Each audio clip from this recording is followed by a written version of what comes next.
Black August. Brew Talk with Nicole Kali here, Black Rockers United, and rockin' guest Cool. Lord Bishop is joining us here today. Lord Bishop is lead guitarist vocalist for 70s style Hendrixian motor funk band Lord Bishop Rocks. That is a trio on Rock's timeline with Death, Them Crooked Vultures, and the 21st Century Sound. Welcome, Lord. How are you? I'm good. I'm good. It's hot. It's hot everywhere. Yeah. I guess hard, how so? I think the most important thing for everybody is that we have to focus in on, I think, all the things that we weren't able to do while we were so busy, trying to, play shows and do everything at once. And for me, it was great because I was able to really sit back and reflect and really kind of digest everything that happened to me last year. I lost my mom, and try and, get some home ground, get some concrete home ground. And that's was really important to me. And I found the peace to be actually very, very, very wonderful. Like how everything changed so fast, how people mellowed out, didn't freak out. And that, to me, that was really, really cool. And to see how everything got so calm and things were so uncalm before. It's not the method that anyone asked for, but it's the means that everyone needed. There was so much tension before that something had to happen, and I feel like now it's kind of forced everyone to be in that state of calm and introspective, and to think about how we're connected to each other. You're right. Yeah. And I'm sorry. And that's it started. I think it also. I mean, for me, there's certain things I did, even with doing the Spoonful track, this cover of this tune. I was kind of, for years, I was running away from the blues because I've been so dead set on not being stuck in any traditional music industry box. And because I'm a gigantic black dude, people would immediately think that, oh, that guy does blues, and I realized I ran right back into it because I started thinking about the depth of why I was running away from the blues. And then I started to realize it was way deeper than me just not wanting to be in the box. But it's very interesting because I went to a Harriet Tubman party last night. It was kind of a party celebrating Harriet Tubman. And I found out a lot of things about her I didn't really know. And one of the main things that we got out of this meeting was that, the situation with how black people feel about each other, it's very deep, and it's maybe even deeper than what starts in 1619 when slavery is kicking in. We have a very difficult time with each other, and we don't really find our way to connect.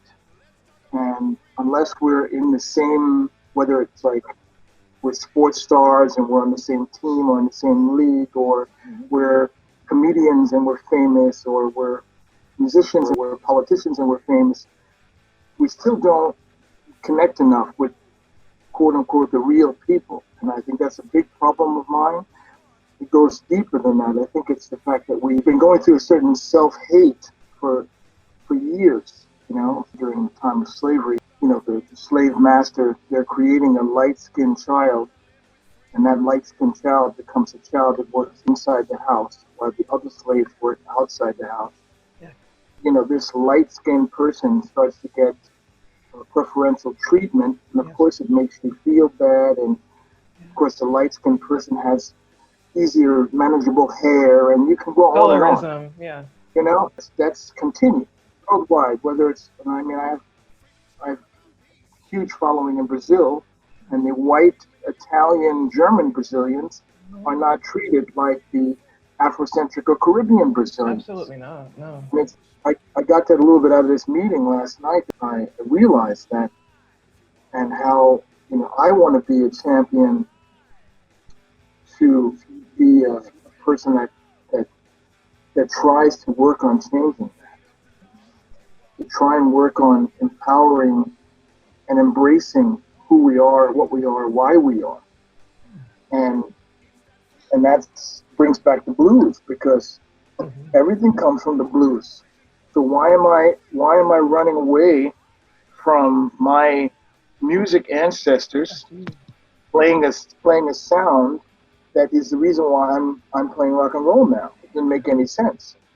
So I might as well embrace this music and understand this music and investigate and educate myself on this music, and then take that inspiration and turn it into like what I did with Spoonful. My version of Spoonful is not like anyone else's, because that's coming from me. And that's not just saying, okay, it's a different band, and of course it's different. No, it's a different approach to the song. If you haven't heard Willie Dixon, everyone, please go listen and go check out Lord Bishop on YouTube. And what you have done, Lord, is like weave those origins, the origins of rock, and that is blues. That's Right. That's great. Right. Yeah, embracing it is key, and that's what I'm trying to do now. We're actually getting ready on September 1st. We're recording another classic blues song. I will not say the name, so I keep it as a surprise. I'm excited. Oh, I can't wait. That is awesome. So what I'm hearing from you is that you've kind of been trying to find your roots in music, but you've always been very definitive about your sound. And when I was listening to Dirty Jam and Rock and Roll Revolution on that album, I realized that you had always been very versatile in your music, and you had always been saying real things. It's just that now you're proud of mixing together these genres, and now you're making a statement that way. That's really cool.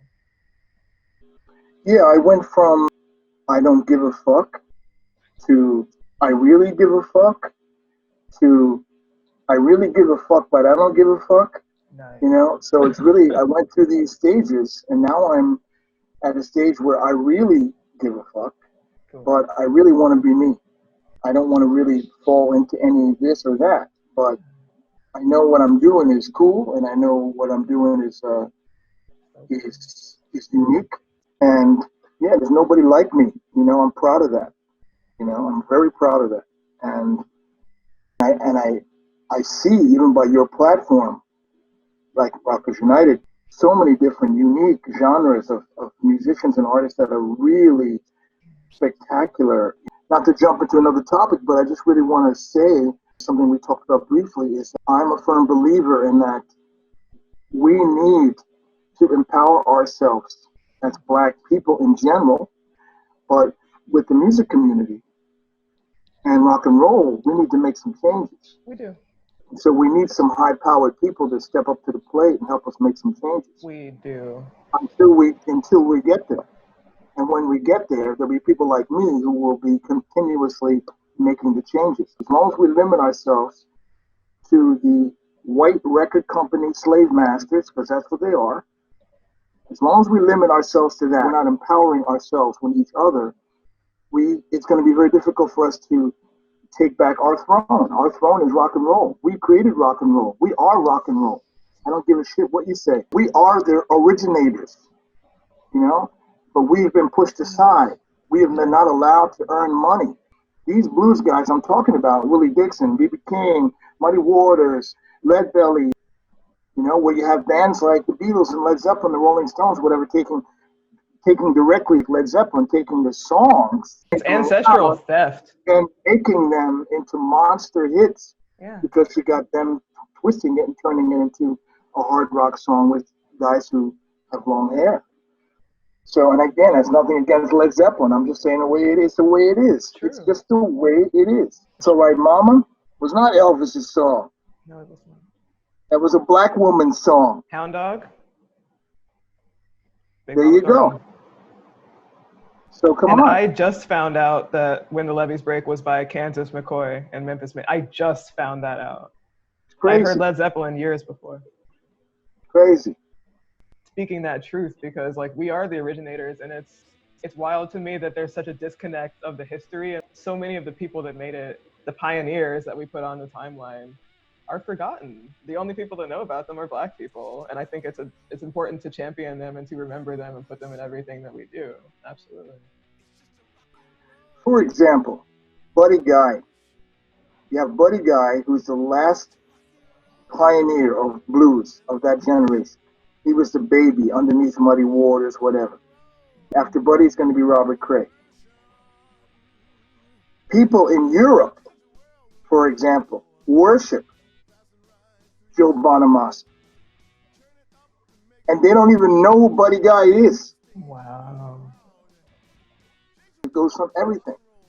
It goes from, from pop to rock to blues, everything else. I think we need to come together and make a change. I want to be a catalyst to do that, not only musically, but, in a business sense. I'm working on trying to find investors for the band so that I can achieve and strengthen my platform.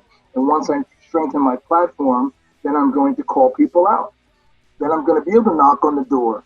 Then I'm going to be able to say to someone like, Jay-Z or whoever else, man, hey, what are we doing here?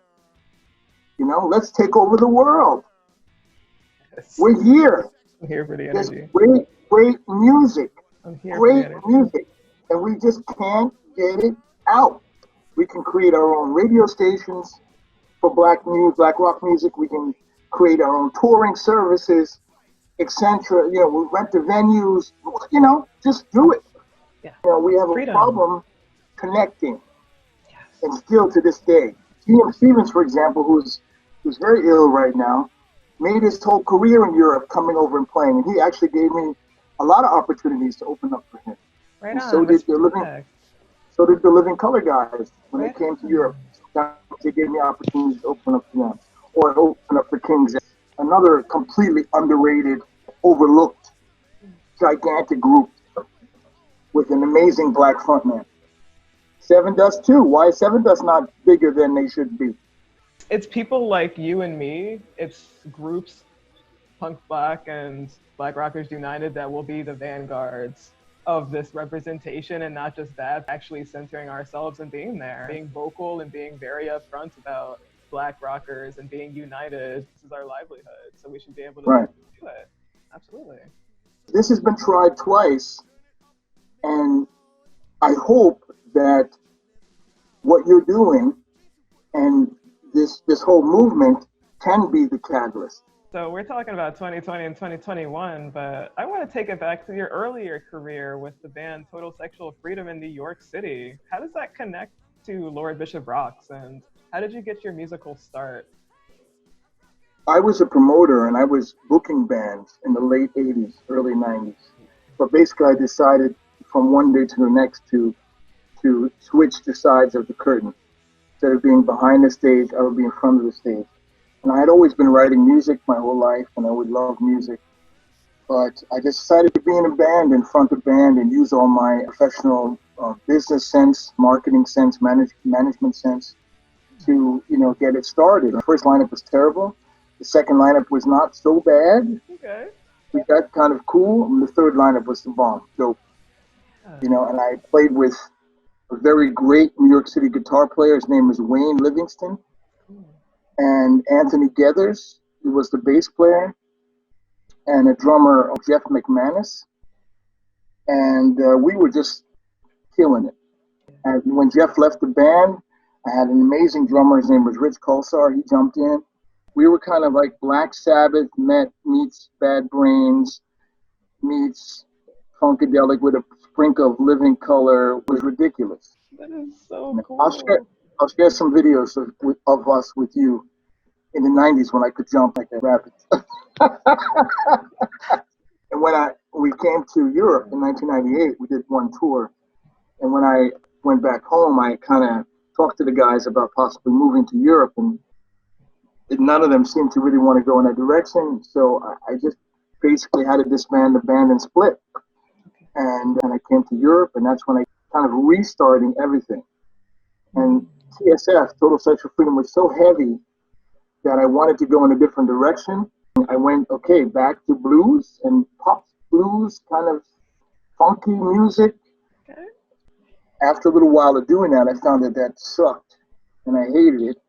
So I started slowly, gradually moving back, getting heavier and heavier.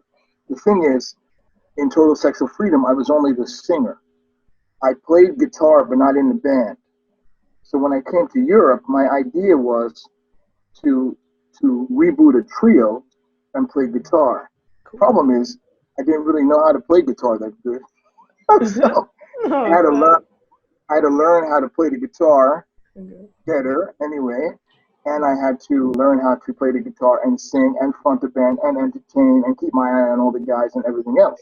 Like all these So it took different a while. elements. It took a while, and that's why I played so much, because I always had this opinion like, let's just keep playing because we're building the name, and every time we play, we're going to get better. Yeah. So there were a lot of live rehearsals where we got better and better and better. That's how I end up now with over 4,000 concerts in 30 countries, which is inconceivable.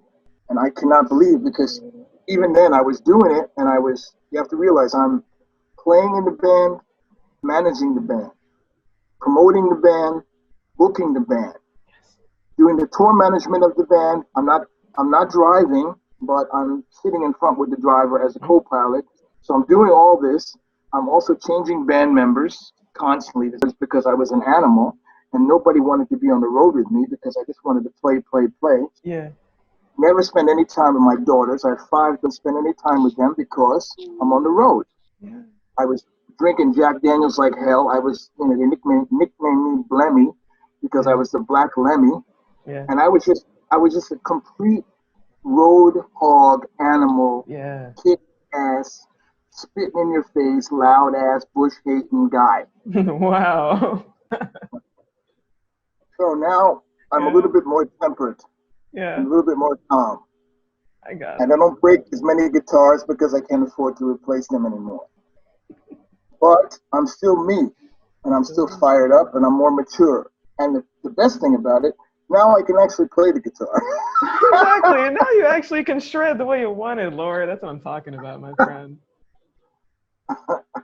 Drummer Duda and bassist Rodrigo Lancelotti are great artists, and they're solid bandmates. And that synchronicity can make or break a group, like you said. How did everyone meet, and what is it like now, playing over 4,000 shows and 200 a year before? I met Duda 5 years ago. He was a fan of mine in Brazil. He's from Brazil. And I was on tour, and the bass player at the time, who's my very good friend, Khaled, he had hired a drummer called Paulo. Paulo was supposed to be doing the whole Brazilian tour for me. And we had a couple rehearsals, and Paulo was okay. I'm really hard on drummers because, I just got to hear it. I got to feel it. The first show we did in a town called Rio Preto, which is near where Duda lives. Duda came to the show, and he was there with a couple friends watching the band. And Paulo was terrible. He was terrible. So nearly at the end of the set, I got so angry that I turned around and threw my guitar. I just missed his head by inches. Flew over his head. I had to apologize because we had to continue the tour. So we went to a whole nother city, and we did one more date, and he was a little bit better. But then we came to the third gig, and he played it, and he was again horrible. I go to the fourth gig, and Paulo is playing like shit, basically. And after like 3/4 of the gig, I'm starting to feel like this feeling again where I'm going to break something. And so I just, out of the blue, dude is in the audience, said, "Yeah, come up to the stage, play some drums, man. Paulo, please take a break." Paulo gets up the stage, and Duda gets on, and he's like totally scared, freaked out, doesn't know what's going to happen. But I knew the kid can hit the drums like a motherfucker. I knew the kid could play. And then we just kicked into the easiest, heaviest, craziest riff of Whole Lotta Love. Da-na-da-na-na. And then when he came into the drums, he went, and the whole place erupted like, it was like, a mosh pit like from a Bad Brains show. It was just went from went from zero to hero, like high adrenaline, Oh, just like that. And so the bass player looks at me and he goes, "That's our guy." that's our guy. After the show was over, I went to him and I said, "Man, why don't you finish the tour with us? You know, and I'll talk to Paulo and whatever, send him home." And he said, "Yeah, I got to check it out. You know, we had a few things to do, but he was interested." I said, "But don't tell anybody. Let me tell Paulo myself. You're going to be a man and tell Paulo." So somehow it got to Paulo. So he had split and he just went right back to St. Paulo. And yeah, and so we at that point didn't have a drummer to continue the tour. And then Baduda found out that he could do it. And then he just jumped in. And, you know, at the time he didn't really have cymbals, correct cymbals, and he was a beat up snare drum, barely sticks. And he just jumped in, didn't know the songs. Yeah. So we just threw him into the pit and somehow he survived and the tour was cool somehow. And then when I came back to Europe, I said to my man Vela at the time, I said, "Man, you got to get this kid over to Europe and give him a chance." So then I invited him in 2015 fall to come over to Europe, be with us for 3 months. And we did 78 concerts. Wow. And the first concert he did, we played in front of 4,500 people in the Czech Republic. So this guy lands in Germany, no rehearsals, no nothing, and I put him on the stage in front of 4,500 people in the Czech Republic. And he just killed it. He just killed it. So then on, it's just been a developmental thing, and we've been together since then, and he's the main drummer. Rodrigo Lancelotti, worldwide magnificent guitarist who also plays bass. So when he comes here and does tours with me, it's usually once every other year or so. He plays bass and guitar, but he's generally a guitarist. I would ask everybody to look him up, Rodrigo Lancelotti, amazing. The core of the group is myself and Dude.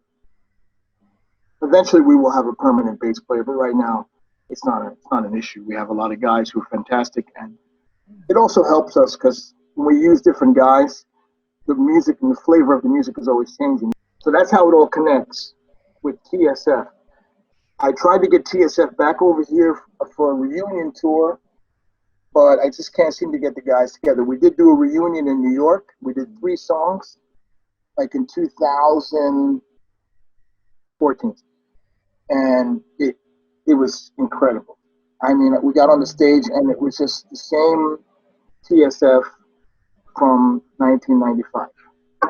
And we just killed everybody. And that's what you're talking about.